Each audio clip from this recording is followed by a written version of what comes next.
My name is Helene. I am 33 years old, and I will never forget the day I sat in my beat-up car at the old fishing dock staring at the Mississippi River with nothing but $42 to my name. My husband had thrown me out after 8 years of marriage. I had one suitcase, my elderly cat Biscuit, and my father's worn Bible. Inside that Bible was an old bank card I had never questioned. Daddy was just a poor shrimp fisherman. What could that card possibly hold? Before I share what the banker told me that afternoon, let me know where you are watching from today. Drop your location in the comments below. And if stories about unexpected second chances speak to your heart, please hit that like button and subscribe to this channel. Because what I discovered that day rewrote everything I believed about my family's past. Growing up in Terrebonne Parish, Louisiana, I never imagined my life would take such dramatic turns. The bayou was my entire world back then.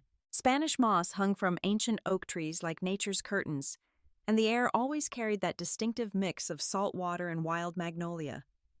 Our little community was built on generations of Cajun tradition, where everyone knew everyone, and Sunday meant church followed by crawfish boils with the neighbors. My father, Alphonse Fontenot, was a shrimp fisherman like his father before him. He would leave before dawn most mornings, his weathered boat cutting through the still waters while the rest of us slept. His hands were rough as sandpaper from decades of pulling nets and mending lines.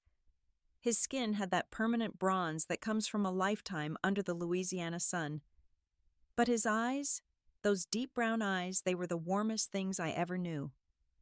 Mama's name was Marguerite, and she worked at a little Cajun restaurant in town called Boudreaux's.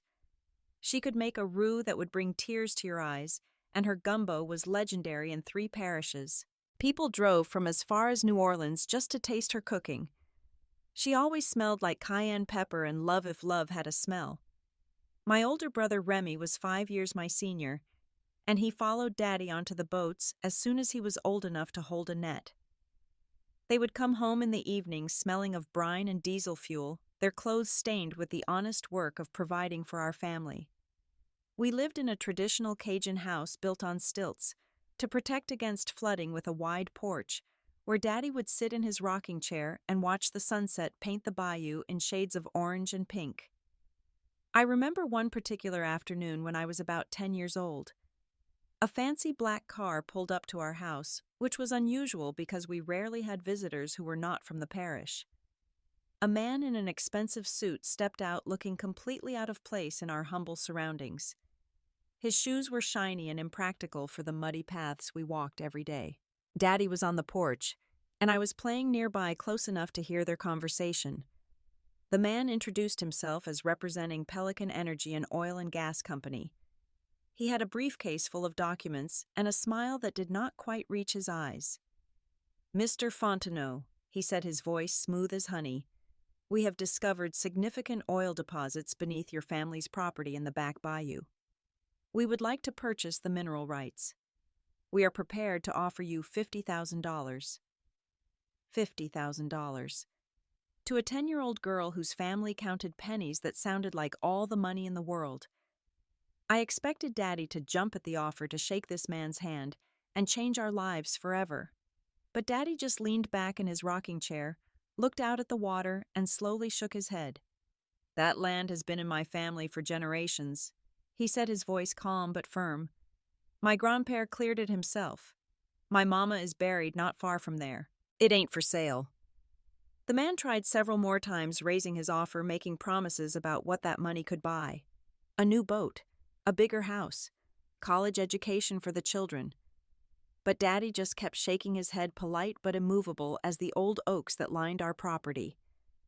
After the man finally gave up and drove away, I ran to Daddy's side. "Daddy, why didn't you take the money? We could have had so much." He pulled me onto his lap, something he still did, even though I was getting too big for it.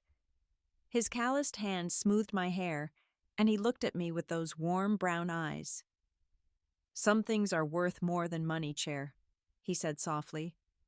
"The land, the water, the family who came before us, and the family who will come after. You cannot put a price on that. You will understand one day. I did not understand then. I was just a child who thought $50,000 could solve every problem in the world. But I trusted my daddy completely, so I nodded and let the matter go. When I was 17, our world shattered.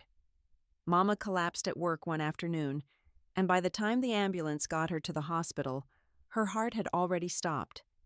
A massive heart attack, they said. She was only 48 years old. The funeral was held at our little parish church, and it seemed like the entire community came to pay respects. Mama had touched so many lives with her cooking, her kindness, her ready smile.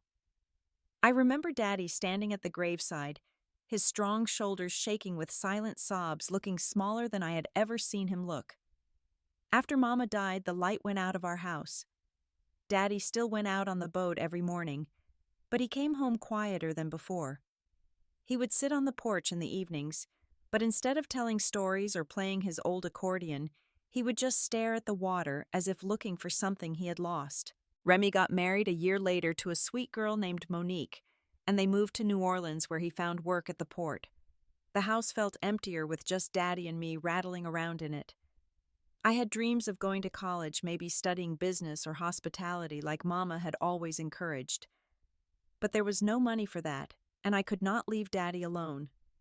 So I enrolled in the community college in Houma, taking classes when I could while working part-time at a local bed and breakfast. It was at that bed and breakfast where my life changed direction once again. I was 23 years old, still young and hopeful, despite everything.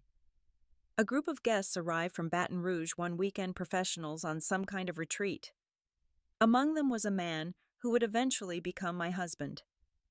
Preston Beaumont was unlike anyone I had ever met.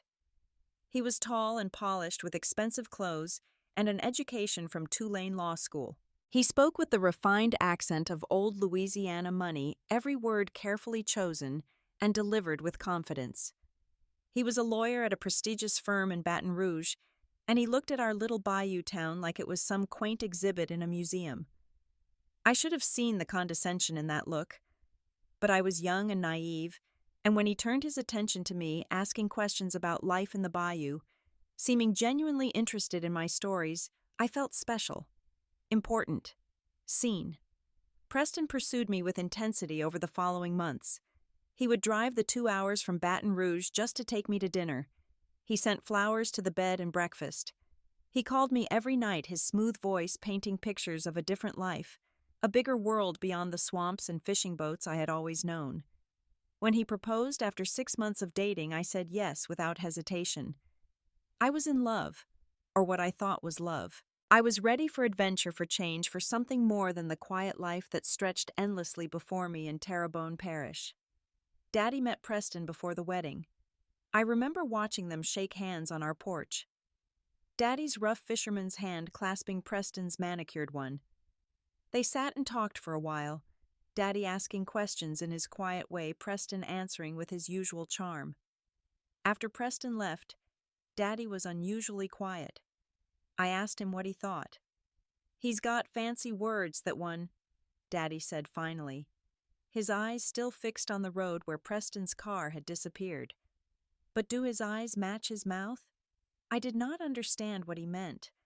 I was too caught up in wedding plans and dreams of my new life to analyze such cryptic observations. We got married 3 months later at the courthouse in Baton Rouge. It was a small ceremony, just a few of Preston's colleagues and my family. Daddy wore his only suit, the same one he had worn to Mama's funeral. He looked uncomfortable in it, like a wild creature forced into captivity.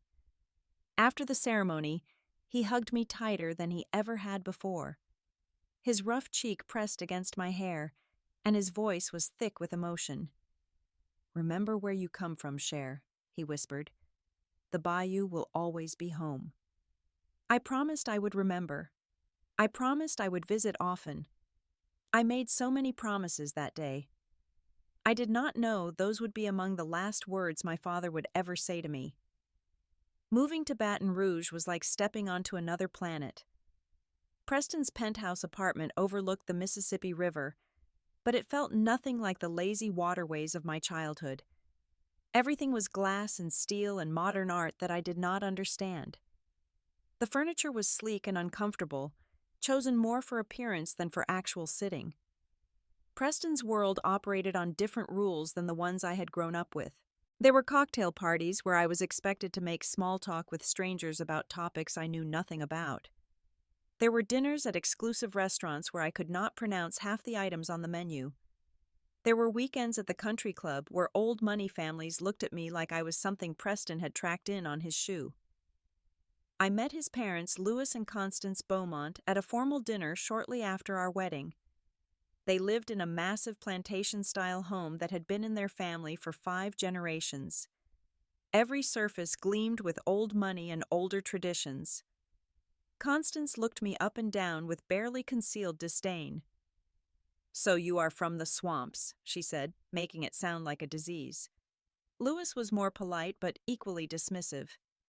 He asked what my father did for a living, and when I proudly said he was a shrimp fisherman, I watched the respect drain from his eyes like water from a sink.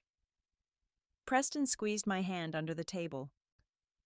"Helene is adapting wonderfully to life in Baton Rouge," he said smoothly. "She is a quick learner." I tried to be a quick learner. I studied fashion magazines to learn how to dress. I took elocution lessons to soften my Cajun accent. I read books about art and politics and finance so I could contribute to conversations at those endless dinner parties.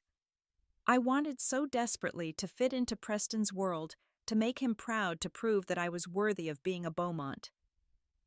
2 years into our marriage, I received the phone call that shattered everything. It was Remy, and his voice was breaking. "It's Daddy," he said. "He's gone, Helene. He collapsed on the boat this morning. Heart attack. By the time anyone found him..." He did not need to finish. I knew.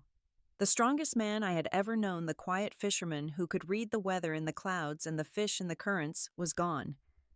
I called Preston immediately, barely able to speak through my sobs. I needed him to come home to hold me, to tell me everything would be okay. "That's terrible, babe," he said, and I could hear the distraction in his voice. "Look, I'm in the middle of a really big case right now. I can't get away. You go down there and handle things. I'll try to make it for the funeral." He did not make it for the funeral. He sent flowers instead. Expensive flowers that looked wrong among the simple arrangements from Daddy's fishing buddies and neighbors who had known him all his life. I spent a week in Terrebonne Parish, grieving and going through Daddy's things. The house felt empty in a way I could not describe, like the soul had left along with its owner. I walked through rooms filled with memories, touching the chair where he used to sit, the hat he wore on the boat, the old accordion he never played after Mama died. On my last day there, Remy handed me a small wooden box. "This was in Daddy's dresser," he said. "He kept his most important things in here, kid." I opened the box carefully. Inside was Daddy's pocket knife, worn smooth from years of use. There was Mama's wedding ring, a simple gold band that she had never wanted to replace, even when they could have afforded something fancier. There was a lock of my hair from when I was a baby, tied with a faded ribbon. And there was Daddy's old Bible, the one that had belonged to his grandmother before him. The leather cover was cracked and soft with age.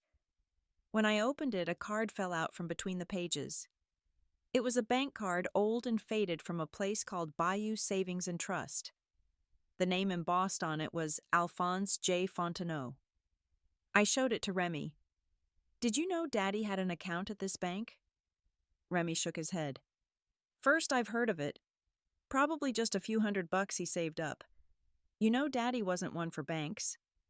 I tucked the card back into the Bible, intending to check on it later. But life in Baton Rouge pulled me back, and soon the card was forgotten in the bottom of my closet, along with the box of Daddy's things that I could not bear to unpack.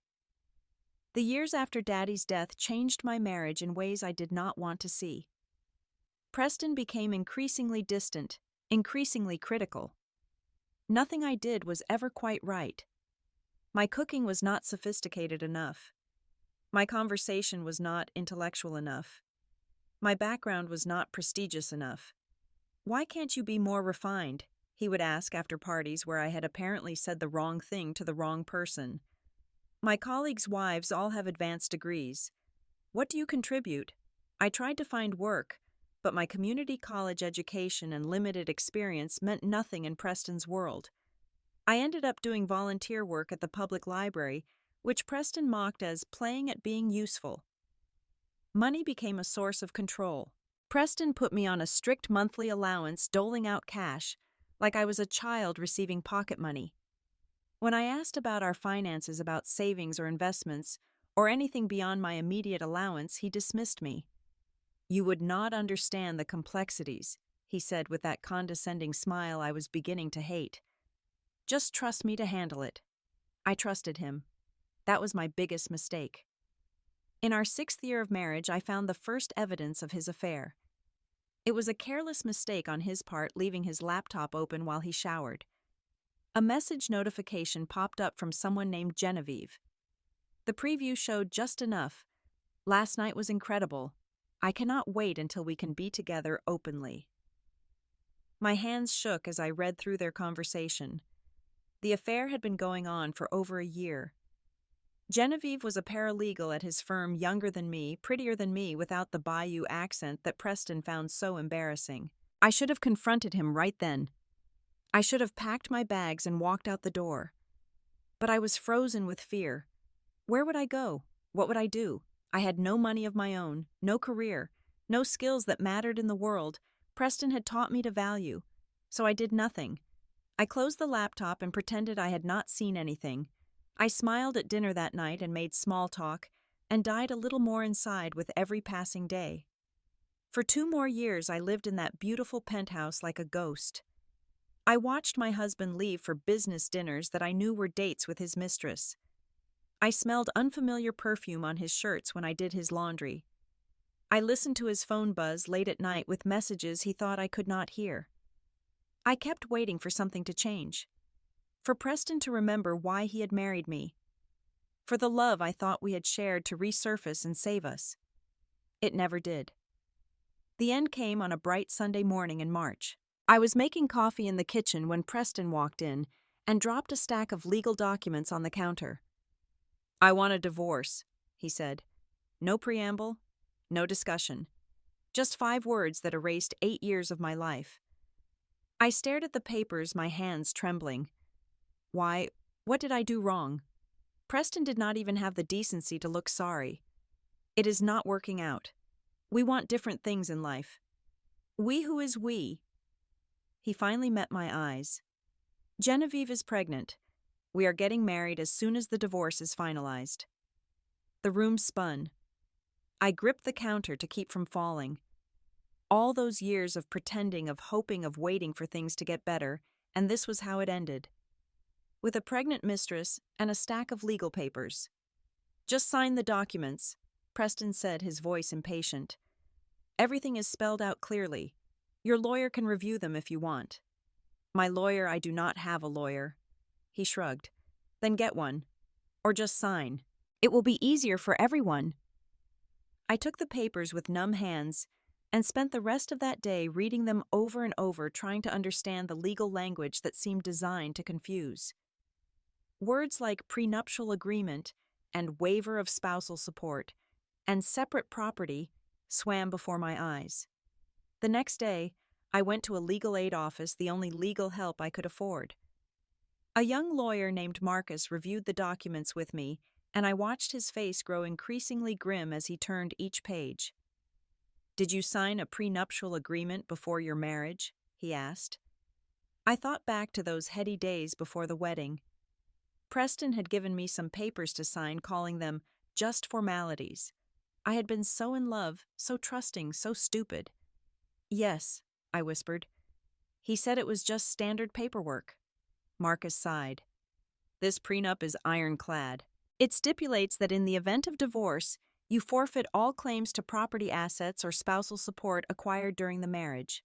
You signed it without independent legal counsel, which weakens any challenge we might make." What does that mean? It means he gets everything.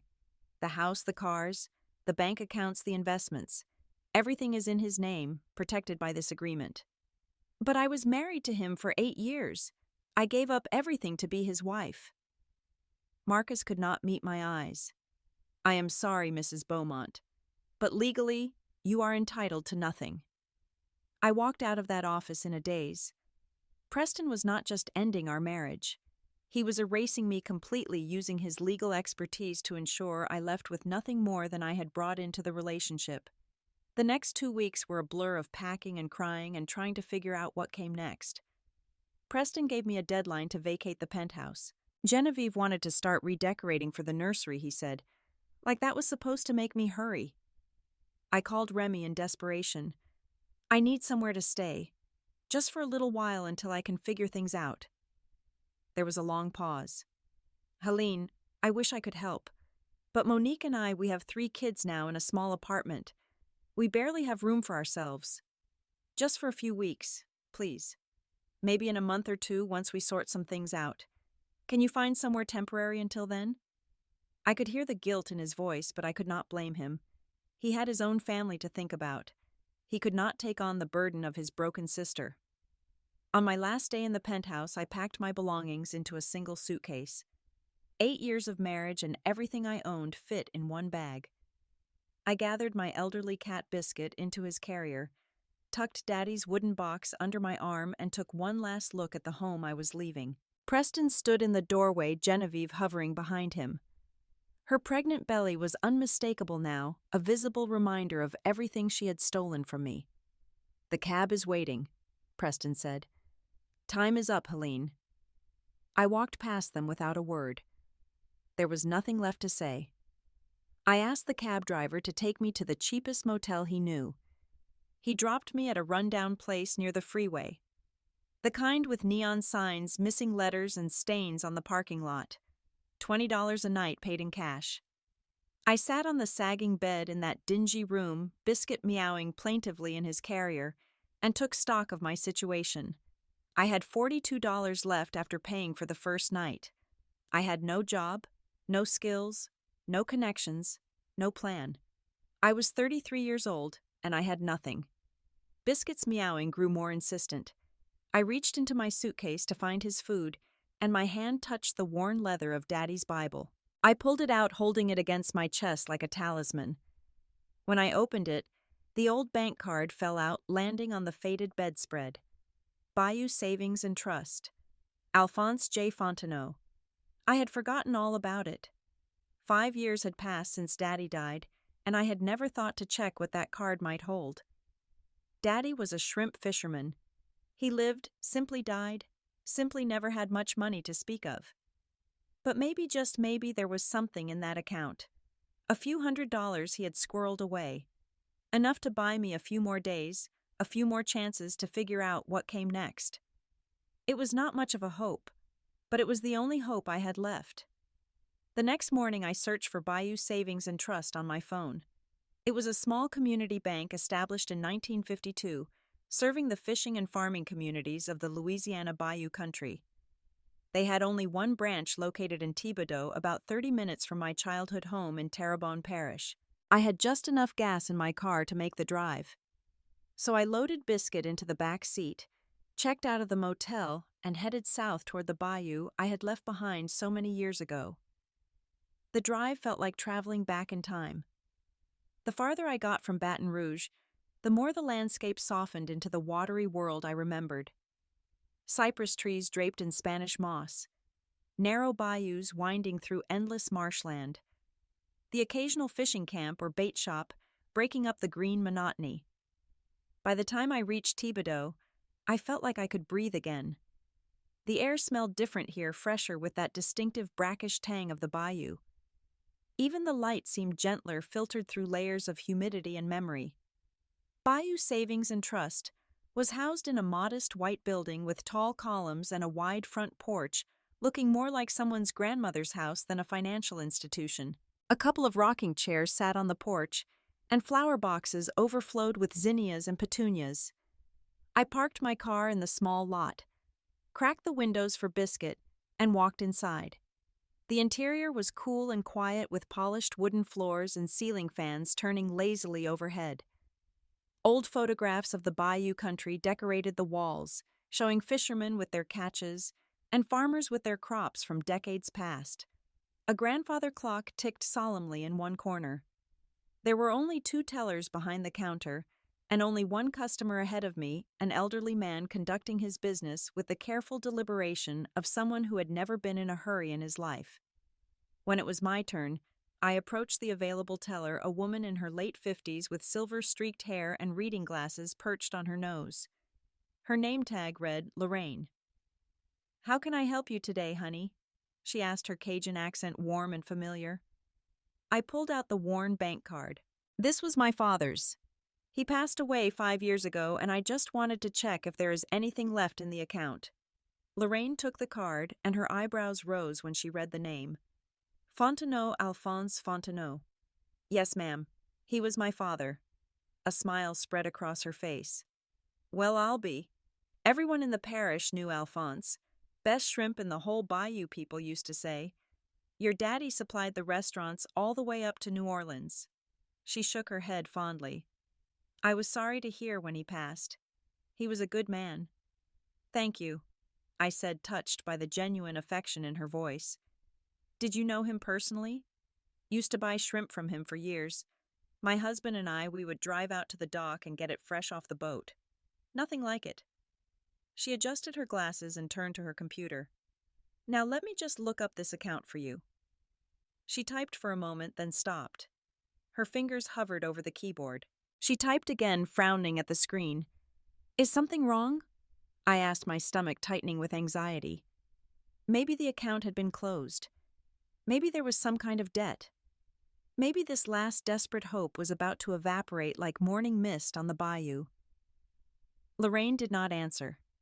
She just stared at the screen, her mouth slightly open. Then she looked at me, then back at the screen, then at me again. "Honey," she said slowly, "I need to get Mr. Thibodeau. He is our branch president. Could you wait here just a moment?" Before I could respond, she was already hurrying toward a door at the back of the bank. I stood at the counter, heart pounding, trying to imagine what could possibly require the branch president for a simple account inquiry. 10 minutes passed. Then 15. I watched the grandfather clock tick away the seconds, each one stretching longer than the last.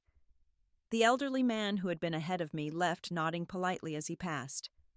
No new customers came in. It was just me and the other teller, who kept sneaking curious glances in my direction. Finally, Lorraine returned with a man who looked to be in his 70s. He had a full head of white hair, sharp blue eyes, and the kind of weathered tan that comes from a lifetime spent outdoors. He walked with the careful dignity of someone who had earned every one of his years. "Ms. Fontenot," he said, extending his hand, "I am Claude Thibodeau, president of this bank. Would you please come into my office? There are some things we need to discuss." I followed him through the door and down a short hallway to a small office decorated with more photographs of the bayou. Fishing boats, sunsets over the water, a family portrait that must have been taken decades ago. He gestured for me to sit in one of the comfortable chairs facing his desk. Lorraine followed us in and closed the door behind her, taking a seat in the corner, like she did not want to miss whatever was about to happen. Claude settled into his own chair and studied me for a long moment. "You look like your father," he said finally. "Same eyes." "You knew him?" "For nearly 40 years. He was one of the first customers when I started working here as a young man. We grew old together in a way." He folded his hands on his desk. "Ms. Fontenot, did your father ever tell you about the arrangement?" "What arrangement?" Claude nodded slowly, as if confirming something he had already suspected. "Then I suppose you do not know about the mineral rights." My breath caught.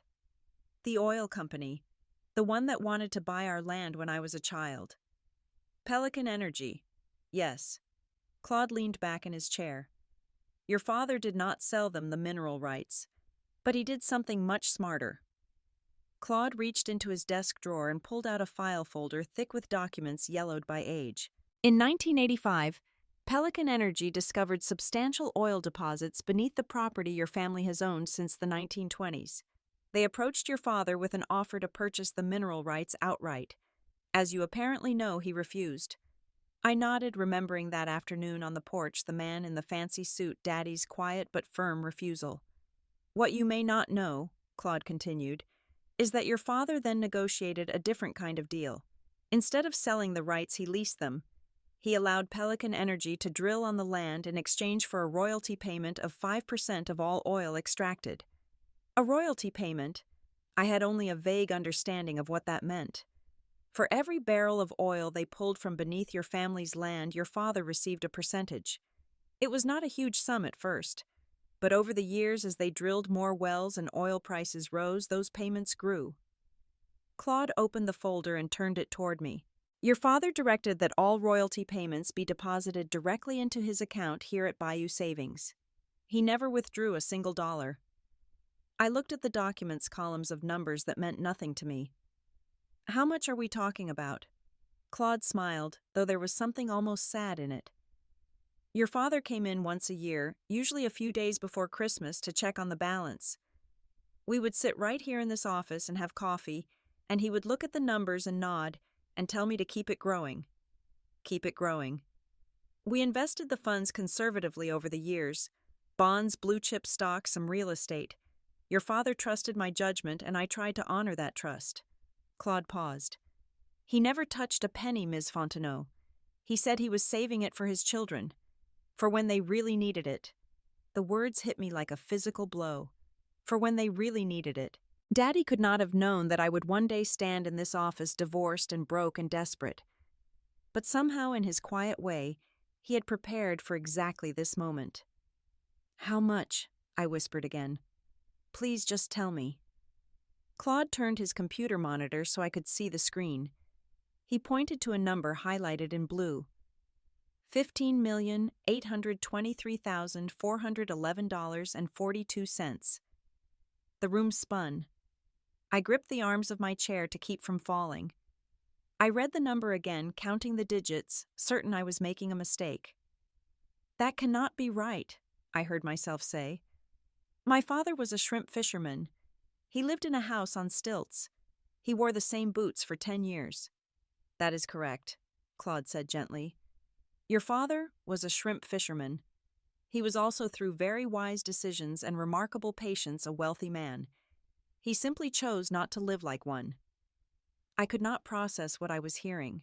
My father, who had never owned a new car in his life, who had mended his own nets to save money, who had worked until his hands bled pulling shrimp from the water, had been sitting on a fortune the entire time. Why? The question came out broken. Why did he live like that? Why did he never tell us? Claude reached into the folder again and pulled out an envelope. He left this for you.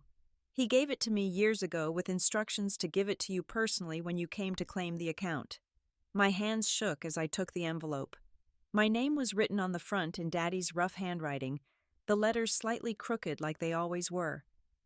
I opened it carefully and pulled out a single sheet of paper lined notebook paper that had yellowed with age. The letter was written in pencil. Some of the words smudged the handwriting of a man who had spent his life working with his hands rather than pushing a pen. Chère Helene, if you are reading this, I am gone, and you have found my little secret. I hope you are not too angry with me for keeping it so long. I never told you about the money because I wanted you to grow up strong, not spoiled. I have seen what easy money does to people. It makes them lazy and mean and forgetful of what really matters. I did not want that for you or Remy. Your mama knew about the account. We agreed together to keep it quiet until the right time. She wanted you children to know the value of hard work before you knew the value of wealth. I saw how that fancy lawyer looked at you when he came to ask for your hand.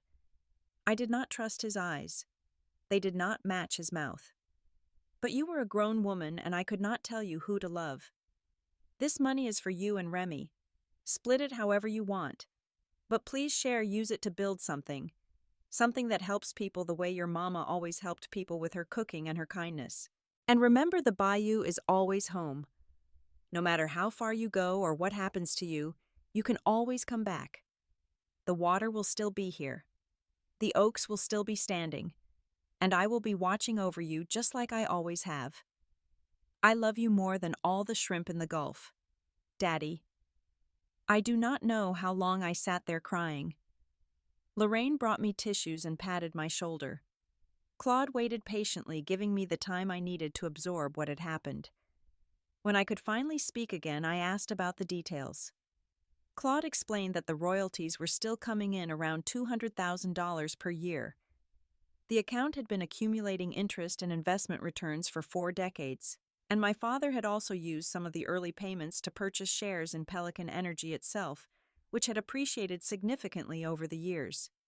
There is also this, Claude said, pulling out another document. Your father purchased the family land outright in 1990, paying off any outstanding claims or liens. You own it free and clear, all 240 acres. The mineral rights lease with Pelican Energy expires in 5 years. You will have the option to renegotiate or terminate at that time. I owned land. I owned investments. I had money, more money than I could have ever imagined. But more than any of that, I had proof of my father's love. He had spent his entire life preparing for the possibility that I might need saving. And even though he could not be here to save me himself, he had left behind everything I needed. What do I need to do, I asked finally, to access all of this? Claude smiled. Just some paperwork, identity verification, transfer of ownership, that sort of thing. It should only take a few days to process. And then, Ms. Fontenot, you will be able to do whatever you want with your inheritance. I thought about what I wanted, about what Daddy would have wanted me to do with this unexpected gift. I knew exactly where to start. The first thing I did after leaving the bank was call Remy. He did not believe me at first. He kept asking me to repeat the number, certain he was mishearing. $16 million, he said for the 3rd time. Our daddy, the shrimp fisherman.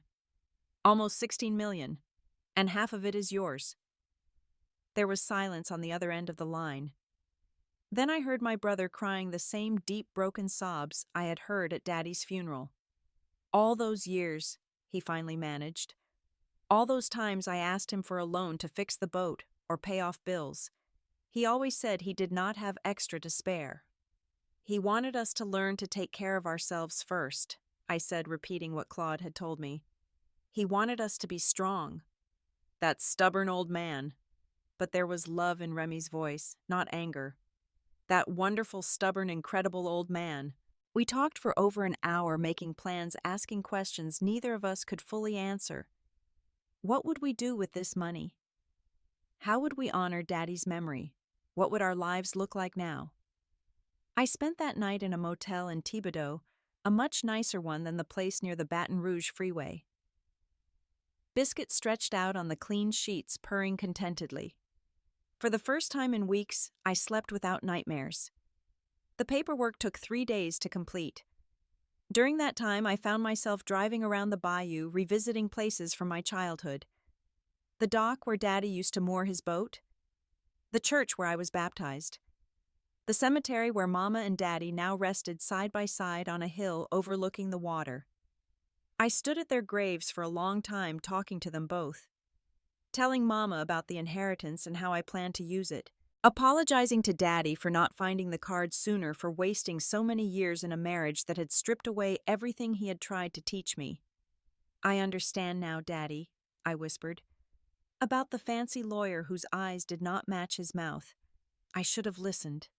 The wind rustled through the oaks, and for a moment I could swear I heard Daddy's voice in the sound. Maybe it was just my imagination. Or maybe it was not. Once the accounts were transferred to my name, I hired a lawyer. A real lawyer this time, one I had vetted carefully, one who came recommended by Claude Thibodaux himself. Her name was Adrienne Marchand, and she specialized in family law and fraud cases. I told her about my divorce, about the prenup I had signed, without understanding about how Preston had used his legal expertise to ensure I left the marriage with nothing. Adrienne reviewed the documents with a sharp eye. The prenuptial agreement itself appears valid, she said finally. Your signature was witnessed and notarized. But what? There are some irregularities in your husband's financial disclosures from before the marriage. He appears to have undervalued certain assets significantly, and these records suggest he was already engaged in the affair before the prenup was even signed, which could constitute bad faith. What does that mean? It means we might have grounds to challenge the agreement. It would be a long fight and the outcome would be uncertain, but it is possible. I thought about it for a long time. About the satisfaction of dragging Preston through court, of exposing his lies and his cheating to the world, of taking back some portion of what he had stolen from me. But then I remembered Daddy's letter. Use it to build something that helps people. No, I said finally. I do not want his money. I have my own now. Adrian looked surprised. Are you certain you could potentially recover a significant sum? I am certain. I do not want anything from him. I paused. But I do want him to know that he did not break me. Can you send him a letter? Let him know that I found out about his hidden assets, that I could pursue legal action, but am choosing not to. Adrian smiled. I can certainly do that. The letter was sent the following week. 3 days later, my phone rang with a number I had hoped never to see again. What game are you playing, Helene? Preston's voice was tight with anger and something else. Fear, maybe. No game, I said calmly. Just the truth. Where did you get the money for that lawyer? Did Remy give you something? Actually, my father gave it to me. You know, the poor shrimp fisherman you always looked down on. Turns out he was smarter than either of us realized. There was a long silence. How much? Enough to buy your law firm several times over. I let that sink in. You thought you could throw me out with nothing because I was just a poor girl from the swamp. Turns out this poor girl from the swamp is doing just fine. Helene, wait. Maybe we should talk about this. Maybe we were too hasty with the divorce. I actually laughed. It surprised me how genuine it sounded. Goodbye, Preston. I hope Genevieve makes you very happy. I mean that sincerely, because I have better things to do with my life than think about you. I hung up before he could respond. Then I blocked his number, blocked his email, blocked every possible way he might try to contact me again. It was the most liberating thing I had ever done.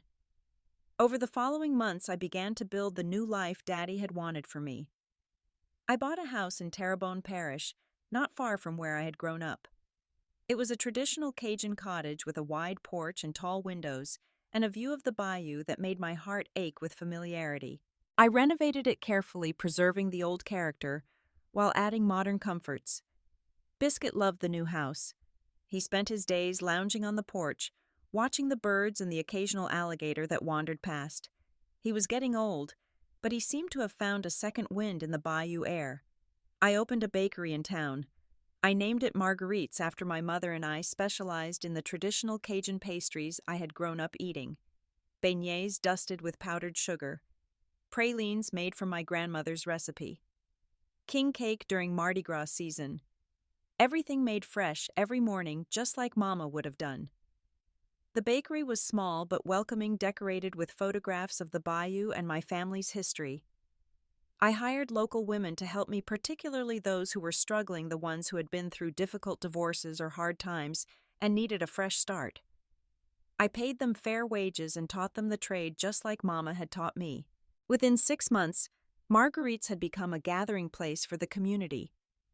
People came not just for the pastries, but for the atmosphere, for the sense of belonging that seemed to permeate the worn wooden floors and the mismatched tables. Tourists discovered us too, drawn by word of mouth and a feature in a Louisiana travel magazine that called us a hidden gem of the bayou. Remy used his share of the inheritance to help the fishing community. He set up a fund to help fishermen repair their boats and buy safety equipment. He contributed to the local port facilities in New Orleans, where he had worked for years. He and Monique bought a bigger house for their growing family, but he still lived modestly, just like Daddy would have wanted. Together we established the Eugene Fontenot Scholarship Fund, providing money for students from Terrebonne Parish to attend college. We gave priority to the children of fishermen and farmers' kids, like we had been, who had big dreams but limited resources. And we made a decision about the family land. When the mineral rights lease expired with Pelican Energy, we did not renew it on the same terms. Instead, we converted half the property into a nature preserve, protecting the cypress groves and wildlife that Daddy had loved. The other half we leased under strict environmental conditions, ensuring that any drilling would be done responsibly. Lorraine from the bank became a regular at the bakery. She would come in every Saturday morning for beignets and coffee, always sitting at the same table by the window. "Your daddy would be so proud, Cher," she told me one morning. "Look at what you have built." I looked around at the bakery filled with laughing customers, at the photographs of my parents on the wall, at the life I had created from the ashes of my failed marriage. "I hope so," I said. "I really hope so." One year after Preston threw me out of his penthouse, I stood behind the counter of Marguerite's watching the morning rush of customers ordering their pastries and coffee. The air smelled of sugar and butter and fresh brewed chicory, the sounds of laughter and conversation filling every corner. I was home, really truly home. The past year had been a journey I never could have imagined. From the depths of despair in that dingy motel room to the joy of building something meaningful in the place where I belonged. From believing I had nothing to discovering that my father had left me everything that mattered. I had heard through mutual acquaintances what had happened to Preston. His marriage to Genevieve had lasted less than a year. She had discovered him flirting with his new secretary, the same pattern repeating itself because people like Preston never really change. The divorce was messy and public, with accusations flying on both sides. His law firm had also run into trouble. An ethics investigation had uncovered irregularities in how he handled certain clients' assets. Preston was facing the possibility of disbarment, his carefully constructed facade crumbling around him. I did not feel satisfaction at his downfall. I did not feel vindication or the sweetness of revenge. I just felt a profound sense of relief that I was no longer part of his story. My own story had taken an unexpected turn in the best possible way. At a charity auction for the scholarship fund, I met a man named Ethan. He was a marine biologist at Nichols State University, dedicating his career to studying and protecting the bayou ecosystem. Ethan came into the bakery one morning after we had been introduced at the auction. He ordered coffee and pralines and struck up a conversation about the local waterways. He had no idea about my inheritance. He just saw a friendly bakery owner with a genuine love for her community. "Would you like to go kayaking sometime?" he asked as he was leaving. "There is a beautiful spot upriver where the cypress knees create these amazing patterns in the water." I hesitated. The wounds from my marriage were still healing. The idea of trusting another man felt terrifying. But something in Ethan's eyes was different from Preston's polished charm. There was honesty there, and gentleness, and a passion for something bigger than himself. "I would like that," I heard myself say. We took things slowly. Kayaking led to dinners, which led to long conversations about life and dreams and the things that really mattered. Ethan did not care about money or status or the size of anyone's bank account. "You know what I love about the bayou," he said one evening as we watched the sunset from my porch. "It does not pretend to be anything other than what it is. The water is murky because that is its nature. The trees grow crooked because that is how they reach the light. There is no pretense here, just honest wild beauty."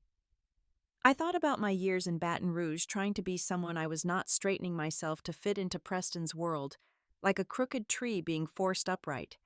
And I thought about being back here where I could finally grow in whatever direction felt right. "I love that too," I said. Last month I drove out to the family land, the 240 acres that Daddy had fought to keep in our family. Part of it was now a nature preserve marked with signs explaining the importance of wetland ecosystems. The other part still produced modest oil royalties, but under conditions that protected the environment Ethan had taught me to cherish. I walked through the cypress grove to a small clearing near the water's edge. This was where Daddy used to bring me when I was little, teaching me to identify birds and tracks and the subtle signs of life in the swamp. I sat on a fallen log and talked to him the way I often did when I visited. "I found your secret, Daddy. Took me a while, but I found it. A heron took flight from the shallows, its great wings catching the light. I am using it like you wanted, building something, helping people." A fish jumped in the distance, sending ripples across the glassy surface. I came home, Daddy, just like you always said I would.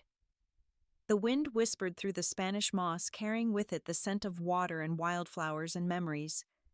When Preston threw me out of that penthouse, I thought my life was over.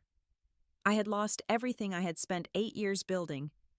My marriage, my home, my security, my sense of self.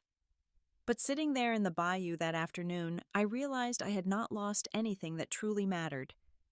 The things Preston had given me were never really mine. The penthouse, the status, the lifestyle. None of it reflected who I truly was. What I had now was real. A business I had built with my own hands. A community that welcomed me home. A family legacy that spanned generations. And the memory of a father who had loved me enough to prepare for my darkest day, even though he had no way of knowing when or if it would come. My father gave me 2 gifts. The first was the money which saved me when I had nothing. But the second gift was far more valuable. It was the lesson that real wealth is not measured in dollars. It is measured in the people you love, the values you hold, and the legacy you leave behind. Daddy lived simply not because he had to, but because he chose to. He understood something that Preston never could. That accumulating things brings no peace. That status symbols cannot fill an empty heart. That the real treasures in life cannot be deposited in a bank or displayed in a penthouse. The real treasures are the sunrise over the bayou, the taste of fresh beignets on a Saturday morning, the laughter of customers in a small-town bakery, the comfort of a community that knows your name, the love of family that transcends even death. These are the things that matter. These are the things that last. If you are going through a difficult time right now, if you feel like you have lost everything, I want you to know that there is hope. Sometimes life has to take away the things we cling to so that we can discover what was always waiting for us. I spent 8 years in Baton Rouge trying to be someone I was not. It took losing everything to find my way back home. Today I run a bakery that feeds my community. I live in a simple house by the river. I am learning to love again more carefully this time, with eyes wide open. And every morning when I watch the sun rise over the bayou, I think of my father, the quiet fisherman who taught me that some things are worth more than money, the wise man who prepared for a day he hoped would never come, the loving father who is still watching over me just like he always promised. Have you ever discovered something unexpected about someone you loved, something that changed how you saw them and the sacrifices they made for you? I would love to hear your story in the comments below. If this story touched your heart, please hit that like button and let me know. Subscribe to this channel so you do not miss more stories about resilience, family, and unexpected second chances. And if you know someone who needs to hear this message today, please share this video with them. Thank you for spending this time with me. May you always find your way home, wherever that may be. May you know the love of family and life and beyond. And may you discover that your worth can never be measured by anyone but yourself. Until next time, take care of yourselves. And remember, the bayou is always waiting.